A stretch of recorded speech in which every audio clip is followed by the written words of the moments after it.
Hola, ¿cómo están? Hoy vamos a hablar sobre la diabetes en nuestros perros. Hay dos síntomas principales que son los que podemos identificar en casa para sospechar de que nuestro perro puede tener diabetes, y son el que toman mucha agua en exceso y orinan mucho. Entonces, si vemos estos dos síntomas en nuestra mascota, lo ideal es buscar a su médico veterinario para hacer los exámenes necesarios para ver si nuestro perro puede o no ser diabético, ¿verdad?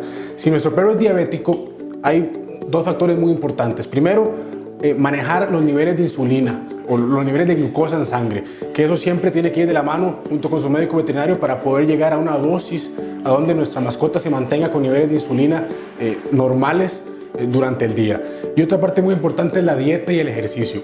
Generalmente se recomiendan dietas altas en fibra, ya que estas van a hacer más lento la absorción de los carbohidratos y de las grasas de nuestra mascota, por ende el pico de glucosa va a ser más lento de conseguirse. El ejercicio siempre hay que hacerlo de una forma paulatina y siempre debemos ir de la mano viendo los niveles de glucosa que tiene nuestra mascota, a ver si se elevan o se bajan, y la cantidad de veces que tenemos que poner insulina durante el día.